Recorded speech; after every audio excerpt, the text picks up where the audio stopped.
Hare Krishna, devotees, welcome to Shloka a day. Today's Shloka is Shloka number 23 of chapter 17.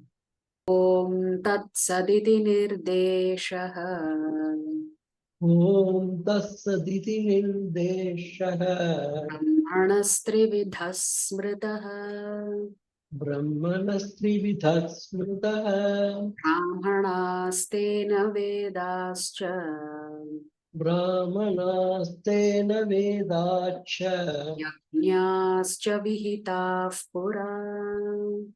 Yajñacha Vihida Pura. Word for word meaning and translation and purport by His Divine Grace Srila A.C. Bhaktivedanta Swami Prabhupada, Srila Prabhupada Ki Jai. Om. Om. Indication of the Supreme. Indication of the Supreme. Tat. Tat. That. Sat. Sat. Eternal. Eternal. Iti. Iti. Thus. Nirdeshaha. Nirdeshaha. Indication. Brahmanaha. Of the Supreme. Trividhaha. Threefold. Smritaha. Is considered. Brahmanaha. The Brahmanas. Tena. With that. Vedaha. The Vedic literature. Cha. Also. Yajñaha. Sacrifice. Cha. Also. Vihitaha. Used. Pura. Formally. Translation. From the beginning of creation. The three words Om Tat Sat. Were used to indicate the supreme absolute truth.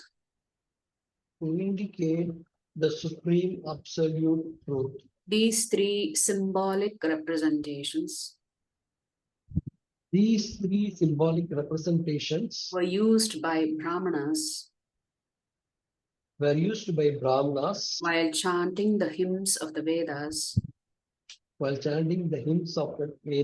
and during sacrifices for the satisfaction of the Supreme. So this begins the last section of this chapter, which is shlokas 23 to 28. How whatever it is that you do, everything becomes purified by uttering the words Om Tat Sat. Prabhupada writes, it has been explained that penance, sacrifice, charity, and foods are divided into three categories: the modes of goodness, passion, and ignorance. But whether first class, second class, or third class, they are all conditioned, contaminated by the material modes of nature. So even if you're doing all of this in the mode of goodness, even that is contaminated. When they are aimed at the Supreme, Om Tat Sat, the Supreme Personality of Godhead, the Eternal, they become means for spiritual elevation. In the scriptural injunctions, such an objective is indicated. These three words, Om Tat Sat, particularly indicate the absolute truth, the Supreme Personality of Godhead. In the Vedic hymns, the word Om is always found. One who acts without following the regulations of the scriptures will not attain the absolute truth. He will get some temporary result, but not the ultimate end of life. So essentially, Prabhupada is explaining that whatever you do in the Vedic scriptures, if you do it as per the Vedic scriptures, but keeping in mind what is your objective is to achieve the Supreme Lord. If your objective is anything different than that, then whatever result that you get as a result of doing your sacrifice or the austerity, etc., charity, then that result will be temporary, in the sense that with the end of this particular life, the result will also come to a conclusion. In the next life, you will begin again. Whereas if you do everything for the pleasure of the Lord, then that benefit of you having done something for the pleasure and satisfaction of the Lord will simply carry on into the next life. Essentially, your spirituality is always protected by the Supreme Power. The conclusion is that the performance of charity, sacrifice, and penance must be done in the mode of goodness. Performed in the mode of passion or ignorance, they are certainly inferior in quality. So, if you had to choose between the three gunas, then any activity that you do should be done in the sattva gun state of mind. Then at least there is some benefit. But if you do it under the influence of Rajagun or Tamagun, then there is absolutely no benefit. Or if there is a benefit, it is inferior in quality, Prabhupada said. The three words, Om Tat Sat, are uttered in conjunction with the holy name of the Supreme Lord. Example, Om Tat Vishnu. Whenever a Vedic hymn or the holy name of the Supreme Lord is uttered, Om is added. This is the indication of Vedic literature. These three words are taken from Vedic hymns. Om Ittetad Brahmano Nedishtham Nama indicates the first goal. Then Tattvam Asi, Chandogya Upanishad 6.8.7 indicates the second goal. And Sadeva Saumya, Chandogya Upanishad 6.2.1 indicates the third goal. So within the three words Om Tat Sat, there are three goals. Combined, they become Om Tat Sat. Formerly, when Brahma, the first created living entity, performed sacrifices, he indicated by these three words the Supreme Personality of Godhead. Therefore, the same principle has always been followed by disciplic succession. So this hymn has great significance. Bhagavad Gita recommends, therefore, that any work done should be done for Om Tat Sat, or for the Supreme Personality of Godhead. When one performs penance, charity, and sacrifice with these three words, he is acting in Krishna consciousness. Krishna consciousness is a scientific execution of transcendental activities which enables one to return home back to Godhead. There is no loss of energy in acting in such a transcendental way. So His Grace Chaitanya Charan Prabhu has written a very long, actually this is from his Bhakti Shastri class. It's a pretty lengthy commentary, but I thought it is important for us to read this so that we have a much clearer understanding of what is this Om Tat Sat.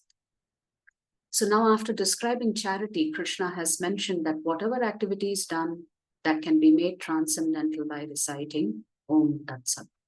The 17th chapter discusses faith in the three modes, Shraddhatraya Vibhaga Yoga. In the 17th chapter, Krishna started by talking faith in the three modes. The 16th chapter talks about two extremes, those who have faith and those who don't have faith, divine and demoniac nature. But what about those who are in between? Those who have faith but not in scripture. What happens to them?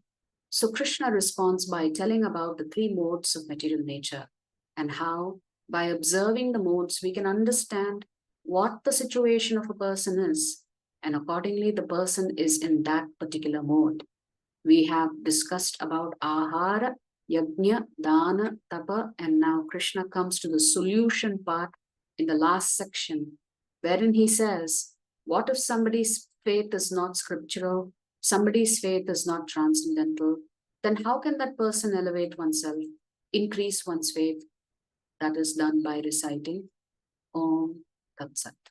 That means there can be non-scriptural faith, there can be scriptural faith, and there can be transcendental faith. So non-scriptural faith means something which has come from their tradition or culture or things like that. Scriptural faith doesn't have to always be transcendental. In this chapter, Krishna explained how people in goodness worship devatas. Passion worships yakshas and rakshasas, and pretas and bhutas are worshipped by those in the mode of ignorance. So not everything taught in scriptures are transcendental, which means not everything that is, especially the Karma Kanda section of the Vedic scriptures, not everything has to do with going back to Krishna. A lot of it has to do with immediate benefits that last this particular lifetime. So the subject of scriptural faith is transcendental faith. Shraddhaya Paraya Uktam. Krishna talks about transcendental faith at several places in Bhagavad Gita. So chanting of Om Tat Sat can elevate from non-scriptural faith to scriptural faith, and from scriptural faith to transcendental faith. So let us see how this happens in the series of verses. So by the Brahmins, by the Vedas, in the Yajnas, this is how Om Tat Sat has been used. So here now Krishna is explaining how things work in the spiritual life in terms of gradual progression. First is just materialistic, without any faith to anything higher. So there are a lot of people who don't have any faith in anything. So you could say that they are faithless. Technically speaking, they have faith in something, but they're not necessarily considered to be pious or spiritual. Then comes some kind of faith which is not scriptural. So then you have those who have some faith, but in something else, some other practices, family values, cultural traditions, etc. Then one comes to faith that is scriptural, which is you actually follow what the scriptures ask you to do and not to do. Then you have faith that is transcendental. Transcendental faith means you know who is the Supreme Lord and you're worshipping that personality. Everything else is not necessarily related to Krishna. Actually, many of them is taking you away from Krishna. On the first, so the first point is Om Tat Sat refers to the absolute truth. People can refer to the absolute truth in a personalized way, like Krishna, Rama. But when people don't want to refer in a personalized way or don't know the personal forms of the Lord, then they refer to Om Tat Sat. So Prabhupada has explained that the word, the pranava Om, is actually referring to the impersonal feature of the Lord. Therefore, if you believe that the Lord does not have form, then you will utilize this Om Tat Sat or the syllable Om. Om is non-personal. We will not use impersonal because there is no direct reference to personality. Om itself is not necessarily impersonal reference. The word Om is related to the word that is referred to God. Even in the various world religions, for example, in English we see the word omni, means all. So the God is omnipotent, supremely powerful, all-powerful, omniscient. He knows everything. Omni is related to Om semantically as well as vocally. Om means that which pervades everything, that which includes everything. In Abrahamic religion, it is Amin or Amen. Here also the root is the same. So you see how all the different religions are actually interconnected in so many different ways. Srila Bhaktivinoda Thakur refers to two kinds of names to the Supreme Lord: primary names and secondary names. So Krishna, Yashodanandan, Radhika Vallabha, these are primary names, whereas Paramatma, Paramapurusha, Jagat-Vyapi, these names are secondary names. Because they are not directly connected to Krishna with his pastimes in the spiritual world, they are connected with his administration in this world. So there is no supervisor required in the spiritual world. Upadrishta cha anumanta cha. Whereas in the material world, you need a supervisor because it's the jail. You have to have somebody overseeing the jail. So Om Tat Sat is the secondary name. It is not a primary name of the Lord. So sometimes Om is used with other names like Om Namo Narayana. Now earlier, Krishna mentioned that Om refers to himself in Shloka 8 of the 7th chapter, when he was describing the essence of everything. That time, while describing how he is the essence of everything, he describes Pranava Sarva Vedeshu. Among all Vedas, I am Pranava. So Pranava refers to Krishna. And in the 10th chapter also in Vibhuti Yoga, Krishna says that he is Om. In this way, Krishna made it clear what Om actually refers to. Iti nirdeshaha means that is how absolute truth is referred to. Brahmanas trividha smritaha. Three means three names.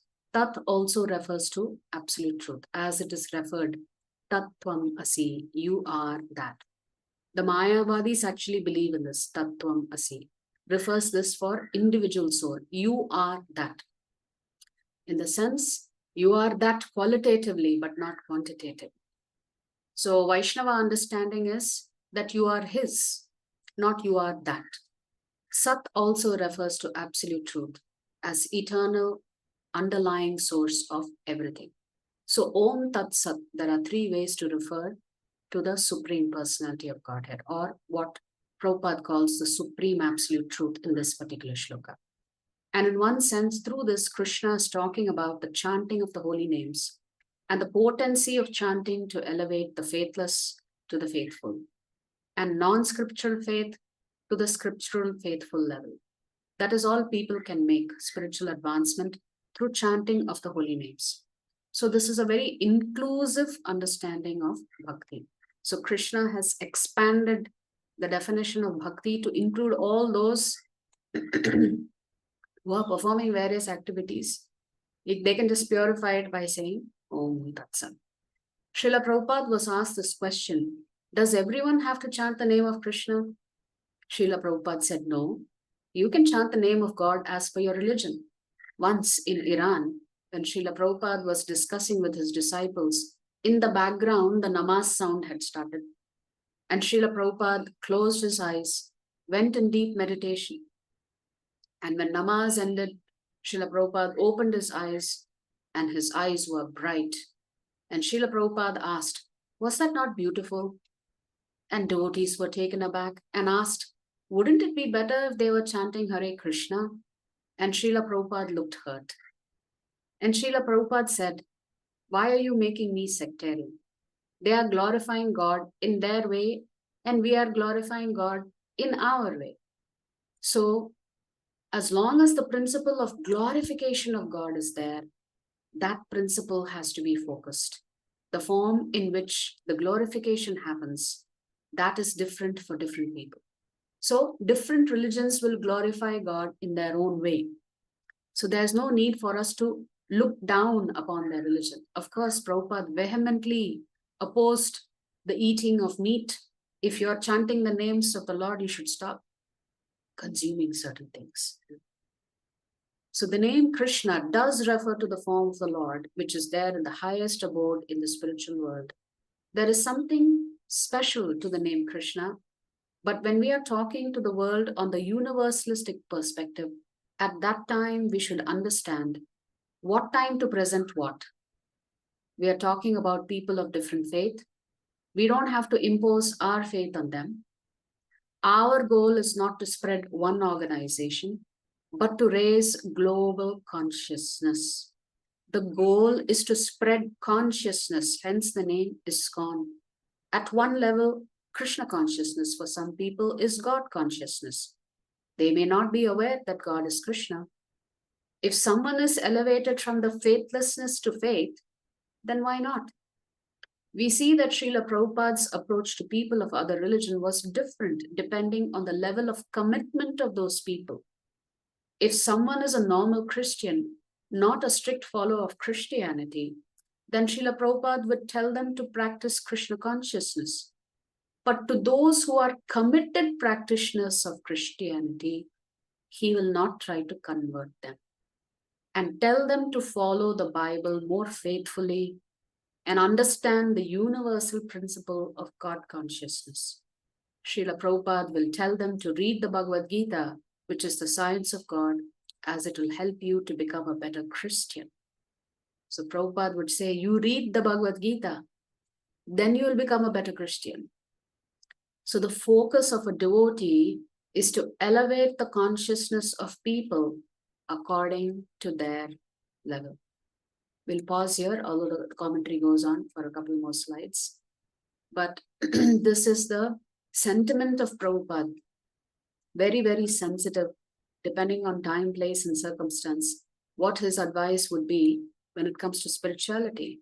So, His Grace Chaitanya Charan Prabhu is saying, if someone was not committed to Christianity, then Prabhupada would convince them to practice Krishna consciousness. If someone was committed to Christianity, but they were not fully faithful to the Bible, then Prabhupada would insist that they should follow the Bible. Thou shalt not kill. So thou shalt not kill includes animals.